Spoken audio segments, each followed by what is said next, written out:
Okay, so a YouTube video, a newly posted YouTube video, or at least actually I haven't seen the video until now. I've only seen the thumbnail, but it was enough to raise some important questions that I want to share with you. It's an economic explained video. That the thumbnail. Actually, the thumbnail was changed during the less than 24 hours that the video exists, and now it's something like banned from investing or something like that. And I don't know what's the what was the purpose of this title or the subtitle, and perhaps it's not even related to me, but perhaps that doesn't matter. I mean, the questions arise anyway, so I will share the questions with you. I do not, as you know, I do not tend to react to any kind of any piece of information that I receive from this kind of intelligence agency or another, because I mean, you know, I have my own things and like agenda, but everything that is related to money is extremely important, because I need money, and I mean, what's more trivial than that? Like any other person, I need money in order to live, and I don't have money. And the reason that I don't have money is not due to the lack of intelligence or lack of skills or lack of experience or lack of education or lack of academic education or experience in my profession, which is as I said many times, software engineer. The reason is simple. The government of Israel does not want me to have money at all. They want me to be poor. They want me to be their whore. They want to paint me as a clueless idiot that require their guidance. I mean, all my life, and they require their constant protection, and of course require large amounts of money from the international community in order to live. Sums of money that will be used, 90% of the money will be used in order to enrich the private pockets of the intelligence people, the people of intelligence community that are involved, and maybe from the 10% that is left, 90% of the 10% will be used in order to create videos that will incriminate me in crimes that did not commit, and other immoral activities that it's the hobby of the intelligence in Israel to paint me as pervert like them, etc. And perhaps 1% of the 1% that will be left will be used in some way. I don't know, to help me, but even that is uncertain.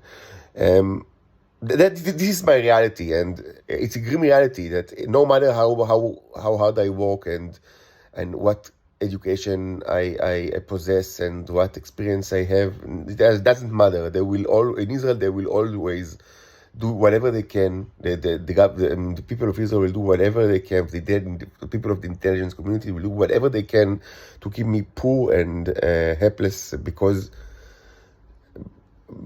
of several reasons. I mean, and the most critical one is that they want to receive money from abroad to their own pockets. It's not the only reason, as I've said it many times before. It's not the only reason. There are other reasons as well here. Even if not even a cent would have been transferred from abroad to Israel during the entirety of my life would still have been miserable, and they would still torture me, because they have other reasons to torture me. It's not the only reason, but for the lowly scumbags that populate the Israeli intelligence, for the perverts and the thieves and the goons and the prostitutes the Titan prostitutes and whatever. I mean, all the scumbags, whatever Homo sapiens or not, that populate the Israeli intelligence.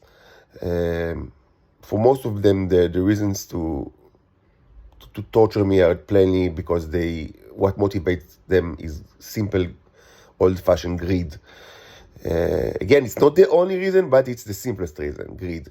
So, but I need money, and quite a while. I mean, even before my last job, my last very, I mean, short tenure and very green tenure as a salaryman in Hermetic, in the IT company Hermetic. Even before that, I came to the conclusion that perhaps being an independent,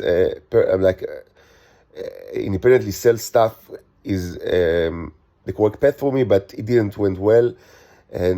But after that, after the very bad experience that I had in Hermetic, I understood that it's impossible for me to be a hired professional here in Israel, because the government and the intelligence community will do everything which is in their power to make me their whore, and or even to assassinate me, and I can't live with this like that. So I came to the conclusion that I need, in order to provide for my family, for myself, I need to sell stuff, and I started to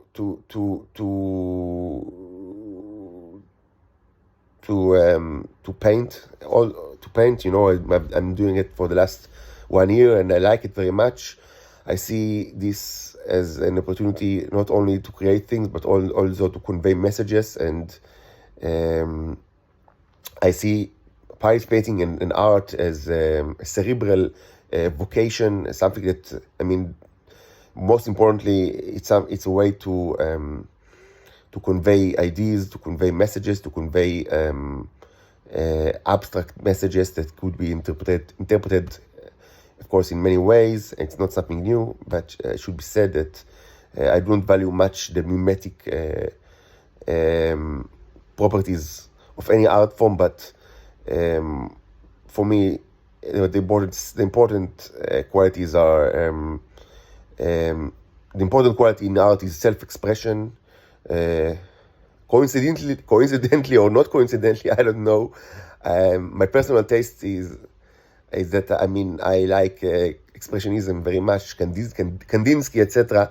But it just might be a coincidence. I don't know. I really like early 20th century artists like Kandinsky, but it might be a coincidence. But I really, theoretically, what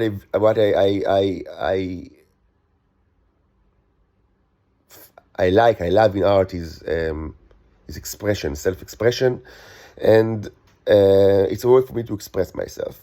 But I haven't sold anything yet, and I didn't even try to sell, because I live in a very unfortunate condition that I'm actually in a jail, and in order for me to sell, I must get out of Israel. And I've spoken about it a lot, and I've already spoken a lot about the fact that the government of Israel, people of Israel, they do everything that they can for me to not be rescued from Israel, and even not to temporarily leave Israel, because they want me to be. It's a totalitarian state. Forget about everything you think you know about the democracy of Israel or the liberal capitalism. It's all bullshit. Just one big pile of bullshit. It's not a democracy. It's not a liberal capitalistic economy. It's a totalitarian dictatorship. Or totalitarian democracy, an expression that was invented by an Israeli historian in the 60s or 70s. I don't remember what's his name, but there is such a thing, a totalitarian democracy, and I don't think that by coincidence the term was invented by an Israeli historian.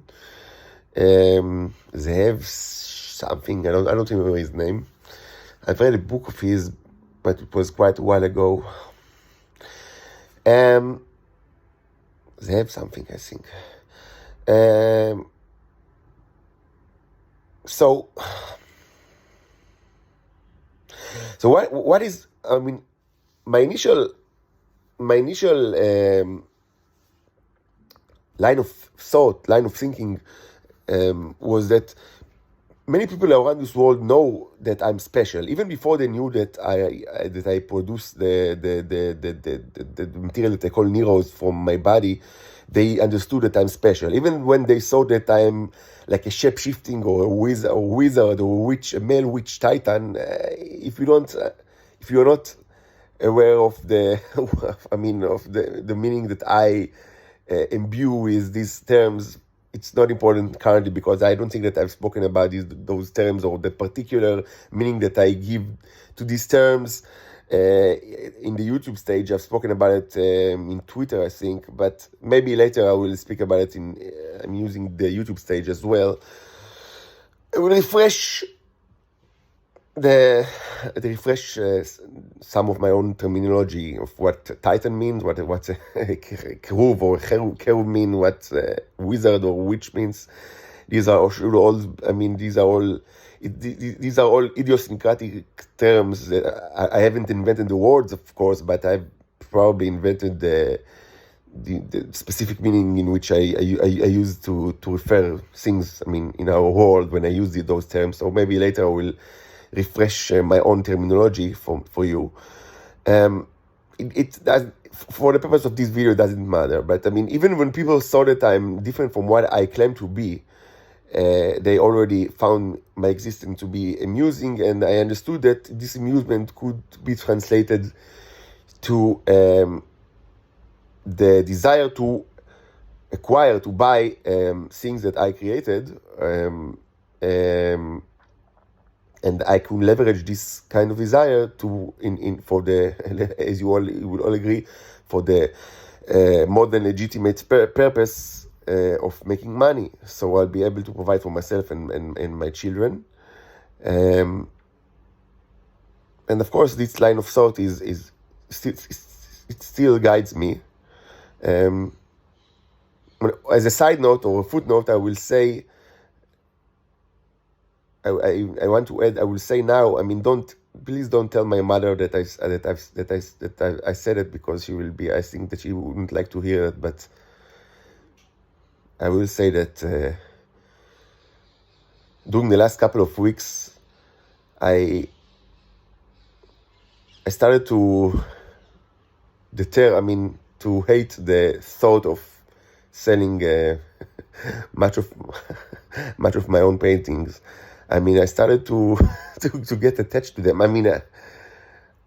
was attached to them before, but when I actually think about selling my own paintings, give them away to other people, even for the legitimate and very good purpose of earning money, I'm starting to heavily dislike the idea, because it's much more preferable that people will give me money and my painting will stay at my possession.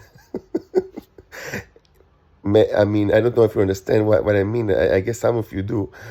I would like to sell my paintings to other people and for the purpose of receiving money, but at the same time, I prefer that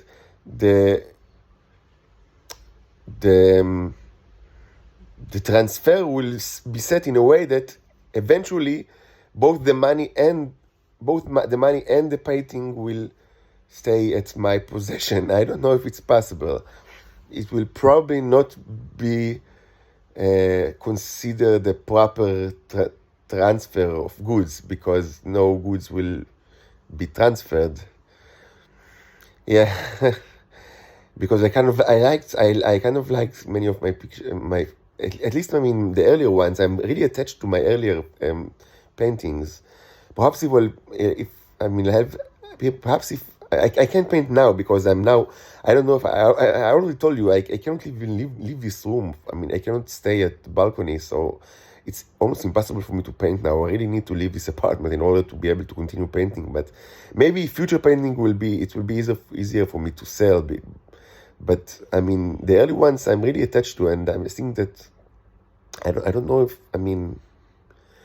I try to rationalize it by saying that I think that they will gather more value as they will become older, and that it's irrational to sell them now for low sums of money, because in 10 years or 20 years they will worth much more.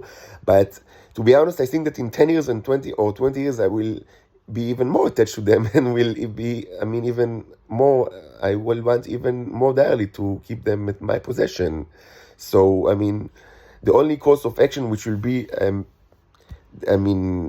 perfect, or the optimal course of action will be, as I said, to sell them and to receive the money that they're worth, but also to keep them in my possession. And I'm not sure that.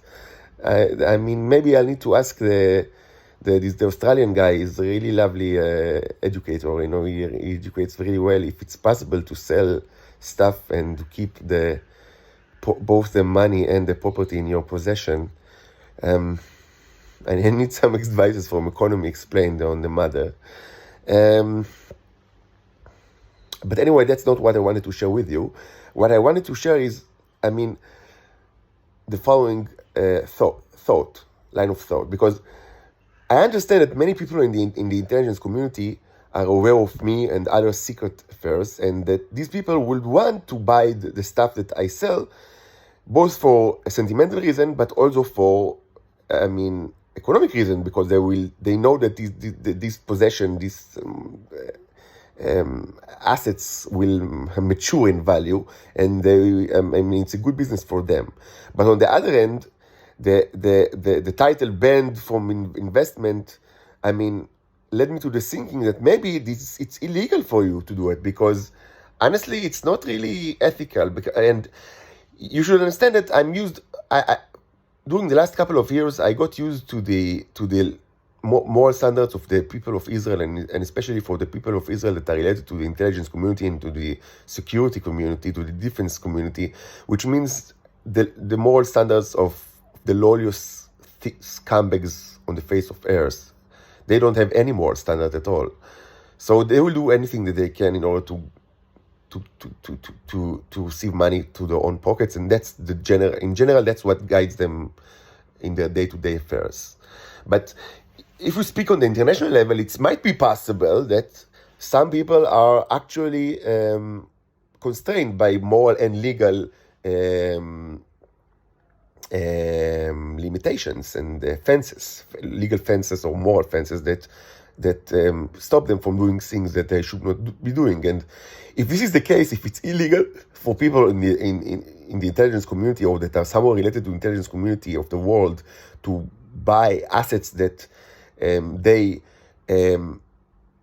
assume will mature in value, and that this assessment stems from their secret knowledge, if it's illegal for them, which might be possible, then this puts me in a rather curious situation, because it means that the only people that might be aware of my peculiar position or my peculiar nature will naturally be the people that will want to invest large amounts or modest amounts of money in my painting or other things that I might offer. But these people might be the ones that are legally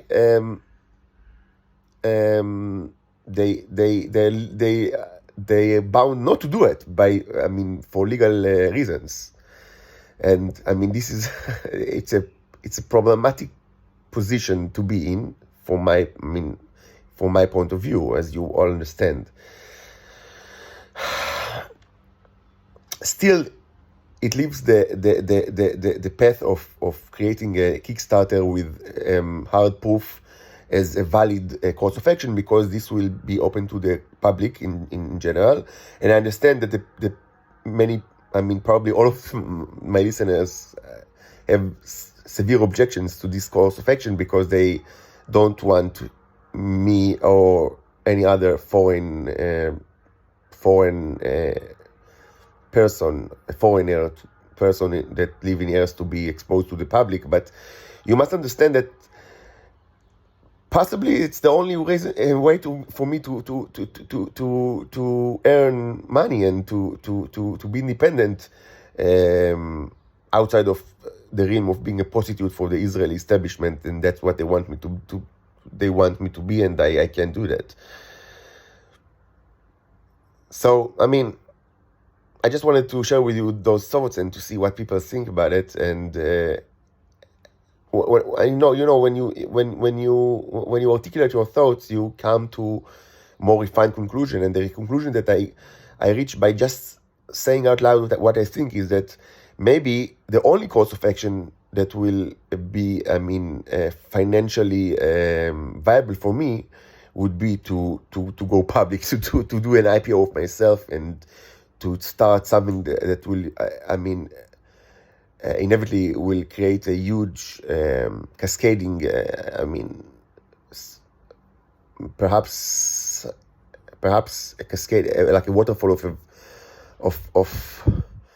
events that perhaps we cannot even foresee their conclusion. But I'm sorry, I need to think about myself and about, the viability of my existence, and I cannot stay dependent on anything that is even remotely related to the Israeli establishment. I cannot be their whore, and I cannot be their, like, a beggar that I cannot continue being a beggar that asks for money from his own mother like I'm a little child, and even if the money is indirectly comes from other seemingly beneficial, but in practice, as I have explained, they're not.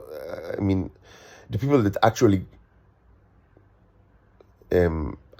give the money to my mother or to other people that surrounds me, those seemingly good Samaritan are not good at all and not Samaritan at all. They are evil and they are Nazi people, and I've explained it, I think, enough, even only on the YouTube stage in the previous videos, like that I titled Blood Money, specifically the videos that I titled Blood Money and Blood Money Extended, and I've spoken about it a lot in the Twitter stage. I cannot be dependent on the goodwill of all sorts of Nazi personnel in Israel and in other places in this world that continuously donate money for the purpose of crucifying me and burning me on stakes. Okay, so that will be all for now. I will value your comments on the matter, because this is perhaps the most important thing to me. You must understand, I have daughters, and I need I want to continue raising them, and I need money for myself and for my daughters, and I cannot continue being the little prince, the little beggar that requires charity for its own existence.